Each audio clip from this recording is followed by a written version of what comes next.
Hey, yo, what's up? So I just got back from the office, and it was I was thinking about one of the conversations that I was having with the girls out there, and they were going back and forth about politics, and one of them likes Donald Trump, and then the other one likes Bernie, and one was saying, "What's going to be the end of the world if Donald Trump, gets elected?"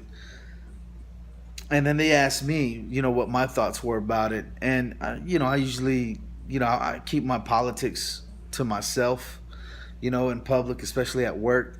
But I could be open about it. Donald Trump sucks. His whole approach to his campaign has been negative and has brought a lot of division instead of unifying the people. He's brought a lot. There's a lot inside the certain type of America that's starting to speak their real truth, and there's a lot of negativity with that. I'm against that personally. As far as Donald Trump, I think he's just a businessman, man. He's a good marketer. He knows what buttons to push, to get the response that he wants. So at the end of the day, politics it's a popularity game. That's exactly what politics means. You're politicking, to get attention, and he's doing a good job at it. But as far as what one of the girls was saying, she was telling me, she goes, well, if he becomes the president, he's like the Antichrist, and it's going to be the end of the world, and that means that God is coming back, and then starts talking about revelations and all that, and I'm 100% in disagreement with that. They've been saying that for, I mean, ever since I was a kid, since the 80s, they've been saying every president that's came in, someone has said they were the Antichrist and it was the end of the world and that God was coming back. And people get paranoid all the time. They got paranoid in 1984 because they thought that was going to be the end of the world. They got paranoid in 1987 because they thought Jesus was coming back. They got paranoid in 1991, and then 1996, and then Y2K in the year 2000, and then 2012.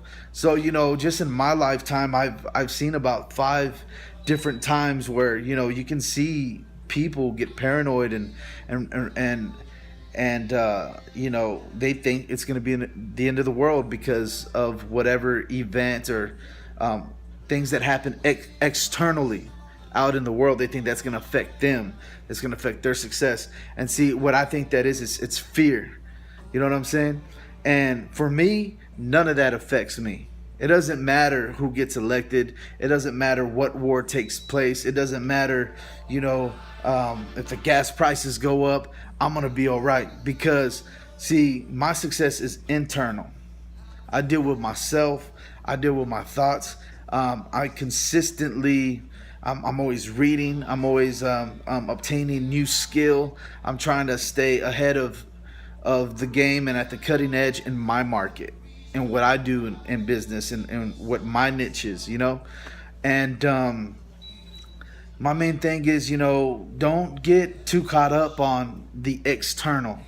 Don't get too caught up on what's happening. Don't get caught up in your circumstances. Don't get caught up in your situation, your living situation. Don't get caught up in, the negativity, because, you're not a product of your circumstance. Your circumstance is a product of you. So that means whatever decisions you made, that's the reason why you're living the way you're living. That's the reason why you're in the trouble situations that you are in. Because I know that every time I found myself in some pretty tight corners was because of the decisions that I made, and I think that's what it is. You have to take responsibility. The sense of entitlement is bullshit. It's straight up bullshit. Like, for instance, I have a lot of friends, and coming up, I did a lot of, I was into conspiracies and stuff, and it was all about blaming the government and blaming racism and blaming this and blaming that, or, my dad didn't do this for me, or my mom didn't do this for me, or my family didn't do this for me, or I wasn't born with money, and it was always an excuse, you know what I'm saying? But that sense of entitlement has to go. It has to go, because it's not about, what you're born with or not born with. At the end of the day, it's, how how you're gonna get ahead. What are you gonna do to be successful? What are you gonna do to propel yourself and put you in and place yourself in a position to succeed? You got to stop blaming people. You got to stop blaming the president. You got to stop blaming history. You got to stop blaming your bloodline. You know what I'm saying? And you have to take responsibility over your own actions. So going back to the president or who's going to become president, you know what? For me, it doesn't matter. I'm going to be all right. And I think you're going to be all right too. So anyway, just ranting on. But remember, see your dream, know your passion, and live your purpose. Talk to you later. Peace. Welcome to the good life. Welcome to the good life. The wait is over. Welcome to the good life.